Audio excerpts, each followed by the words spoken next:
This always reminds me of Star Wars right here. Oh, we got this trestle right here. Isn't that cool? That's how it started. That's how all this show started. I used to do it in Dallas when I wrote the Right Share. I'd go around those buildings in Dallas and I'd be like, this is all inspiring, you know? It's the most amazing thing I've ever seen in my life. No one else cared. They just drive right by the buildings. Those buildings took years to create. And, you know, there's objects and stuff that attract attention. And I just took my Samsung 8 and was like going to town. All of a sudden, I get a call eventually somewhere down the line by Trish Gillespie from NYU. She has an Emmy. She won an Emmy for a documentary. I don't know the style of documentary. I didn't get to see it. It was on Netflix. And she married a Cuban guy over the last few years. And they got a house in New York, I think. But she went to NYU, and so she did a documentary about a lady that was nearly burned to death by a crazy guy, like a gas station or something near, or like at a building or something, in some public place. It was a burning.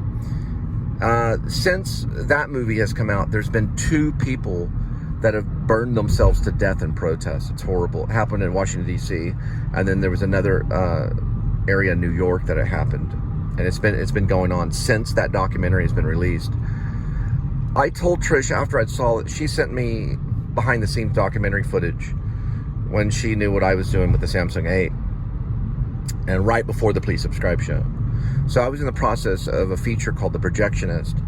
And she was talking to me and things like that. And I saw the footage. I think it's in the film. I'm not for sure. And I couldn't handle the footage. I mean, it was the ladies responding to her being there with her after the burning. And she didn't look like a person anymore. And it was horrible. It was the most horrible thing I've ever seen.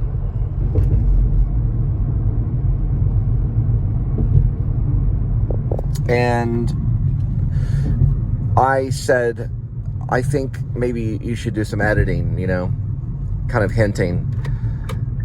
Like, I think it's just too much, you know. But I think the story's probably pretty important, you know. Because she was a documentarian, so I'm like, you know, of course you've got a story.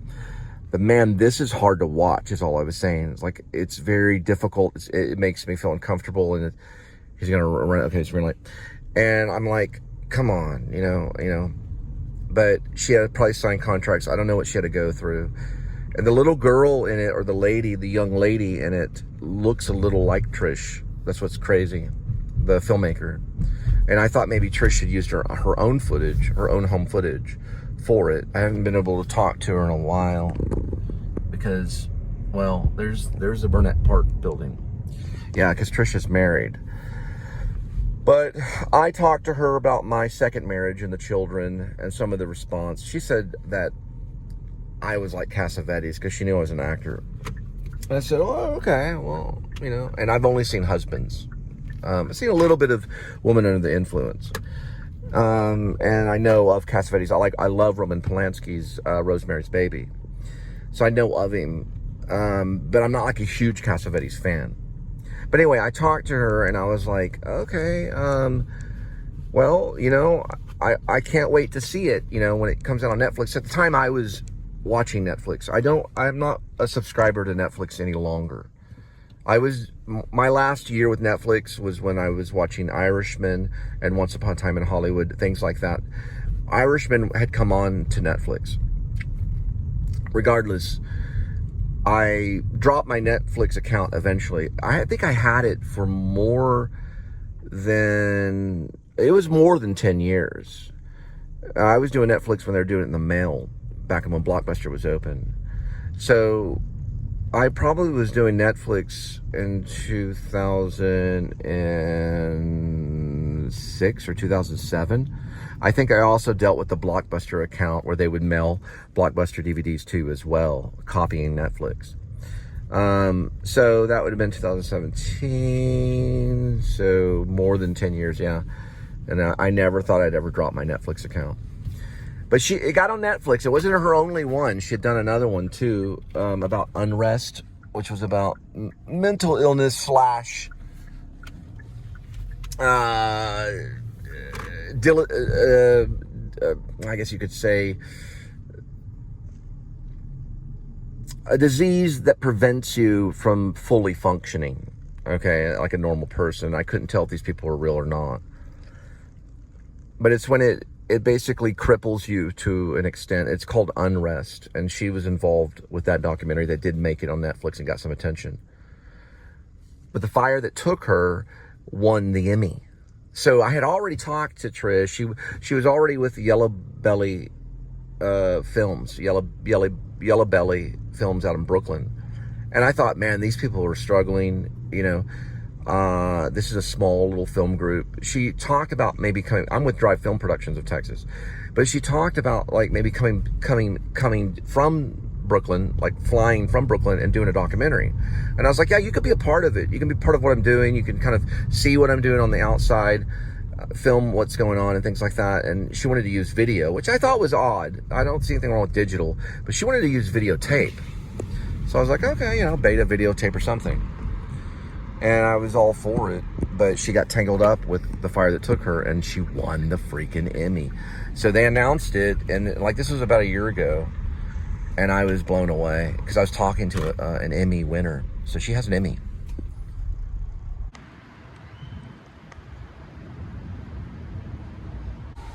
I told the guy right there about the fire that took her. Netflix. He's a lawyer.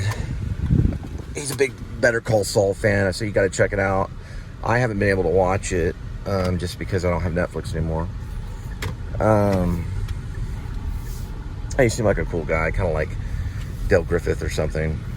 He's a lawyer that deals with litigation, mostly civil law. That's a lot of work. It's nonstop work. But I said, well, you get some time when you're on Netflix. So I promoted. You know, you just promote it to one person, anything, like the Please Subscribe show, you could promote it to one person and you're good to go, you know? Like, you could really figure it out, you know, it could be a big time thing. Thought it meant no turn on red. This is a Sundance area. I'm trying to see where you turn around. Here, there we go. I thought it was no turn on red, but I didn't turn on red. There was no red line. To me, it just didn't compute that it was. That's what they need right there. A one-way sign, and then maybe a no-turn sign. You know, a no-turn sign doesn't really cut it in your head as much as a one-way sign. Those, then you know the direction of traffic. Probably is common there. But going back to Fight Club, David Fincher, it shows like intense. I mean, like very intense fighting between men and like a club, you know, that you join, but they turn into almost like soldiers. It's fictional, and there's some comedy in it. But yeah, when they asked me, they're like, well, what's going on? And I was like, oh, well, I'm part of Fight Club. You know, like, remember Brad Pitt? The first rule is not to talk about Fight Club. The second rule is not even to talk about Fight Club. And that's all I want to say, you know. I don't know. There's cabinets all over the place.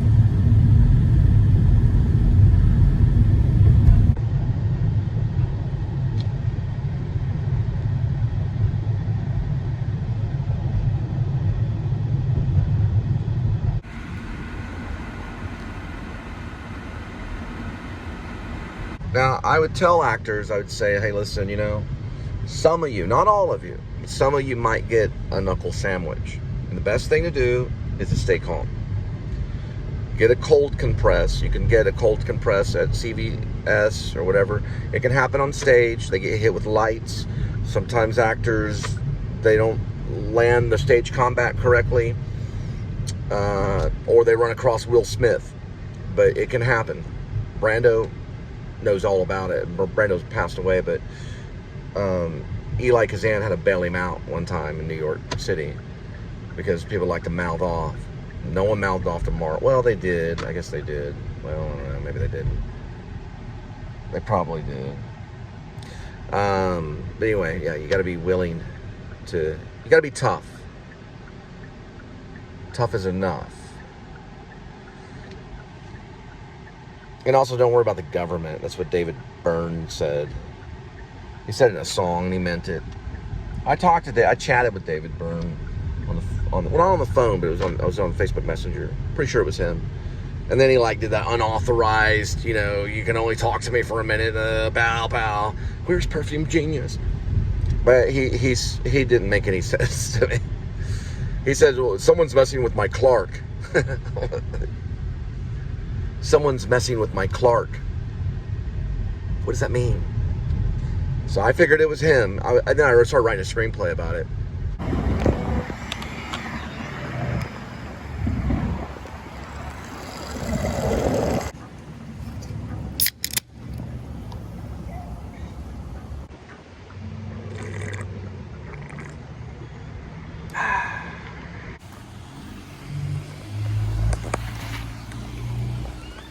A39.2.6. So I want to talk about filmmaking real quick. So you got 5 great filmmakers, okay? They're all going to capture a huge, beautiful mountain. So one filmmaker puts the camera on a tripod and walks away. The project is this. You have to do the film. It's a 10-minute piece, and you have to capture this mountain. You have to say something about this mountain. You can do anything you want. Here's the camera, go. So one guy sets up a tripod. He puts the camera on the tripod, he hits it for 10 minutes and then turns it off. So it's all one shot. And that's appreciative. You got birds flying by, maybe a couple people walk by, you got a weather storm that happens within that 10 minutes, maybe a little bit of rain or something. Then you got another filmmaker. He's only got 10 minutes. He can spend as much time as he wants, but he's only going to put it together for 10 minutes, right? I mean, it's only going to be a 10-minute piece that he presents. And another filmmaker goes, and then he climbs the mountain. He gets all these angles and shots. He has this narration going on top about how mountains have been in his life since he was a kid, and he's always colored mountains in watercolor and wrote poetry about mountains, and he's got all this stuff about mountains, and it goes on and on and on. Okay, and he presents that for 10 minutes. So it's kind of a poetic piece, or you could say it's performative because he climbs the mountain, right? A performative piece means you perform for the documentary. Then you got another filmmaker that he gets really kind of weird, and all of a sudden there's the mountain starts going and all this it turns all black, and then all this, it's all very dark, and then there's this long shot of an elevator on the side of the mountain, and that's surreal, right? So they're all different, all 5 are different. Another one just cuts it up in half. Maybe goes one side of the mountain and the other side. Blah, blah, blah. And then one filmmaker has a telescopic zoom and just zooms in to a certain flower on the mountain. You don't even get to see the mountain, but that was his project. And then finally, a filmmaker writes a script, gets 5 actors together. They all have memorized lines. And he does V-shots in front of the mountain of them doing this little play. And it's all 10 minutes, so it can be in any form or fashion.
Okay, so I've been practicing the 6 documentaries because understanding poetic is the first that they kind of talk about, and that is kind of like a cinematic piece, and it's going to focus mostly on visuals. There's observational documentary. It's kind of informational, and there's examples of all these different types. If they've given examples so that you can watch an observational documentary. Now, there is another type down the line of the 6, which is called performative. Super Size Me. So Super Size Me was performative because he went out and he bought McDonald's and performed with the McDonald's. I mean, he ate it and stuff like that and showed himself eating the food. That's called performative. So if you were an actor and you went to your auditions and you filmed it or you videoed it or you documentary like Vin Diesel did and many other actors have, that's called performative documentary. So you're presenting a performative piece. It's based in performance. Okay? So if I were to do how all occasions do inform against me and spur my dull revenge and do a whole Hamlet monologue, it'd be performative. There's reflexive, which is a little bit of almost kind of all of it. But reflexive even has to do with showing the film equipment, showing the editing. It's reflecting on the filmmaker. So the filmmaker would be talking about the film, and that could possibly be Martin Scorsese's film Italian America. It's a possibility. Now all it can be argued, because like what's poetic, it's like, but it can be argued. There's all different types, but we're gonna, like, if I'm just kind of throwing it out there to give you kind of a feeling of what I'm talking about. There's also a documentary where they participate. Okay, and that's kind of like, I would say maybe Roger and Me, maybe. That's like pan to filmmaker, pan to subject, pan to filmmaker. They're participating. Like when Michael Moore goes up to one of the leaders of NRA, the actor that was in Planet of the Apes, and he talks to him about NRA issues, and that's participating in the documentary. It's when they actually become kind of like an actor within the documentary.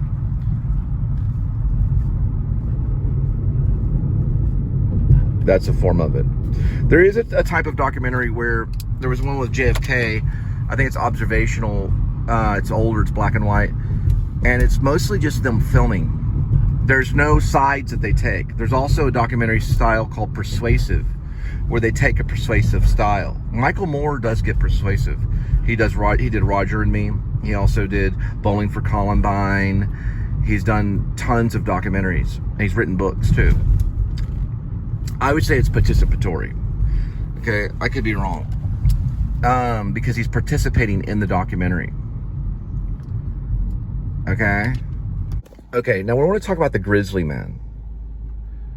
It's actually performative. Performative documentary. Is that not crazy? He performed with those bears, even though the bears ate him. And now someone else was getting kind of reflexive, which is Werner Herzog, because he took the documentary that was being made by the Grizzly Man, Treadwell.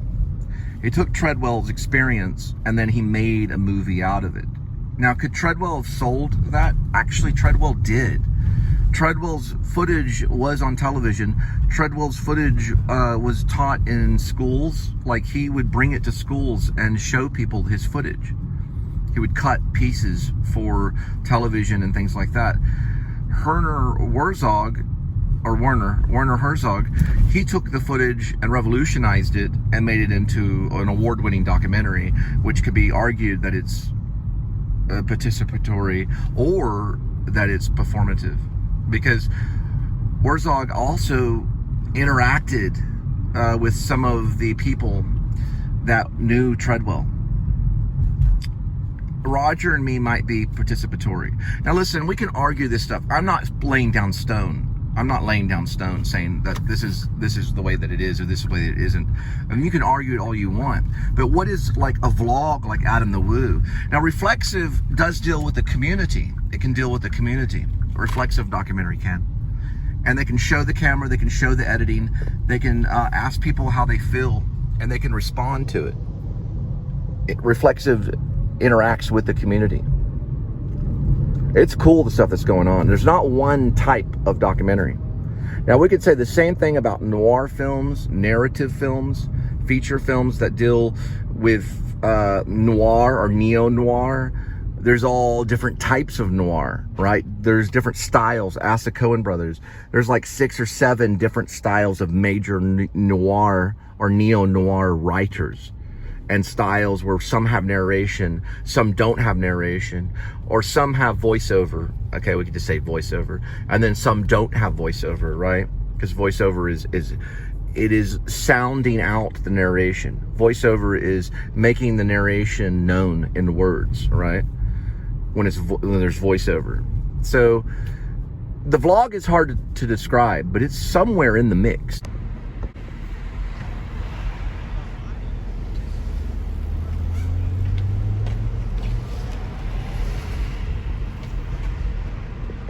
Known as Fire Engine Park, right off of Allen and Hemphill.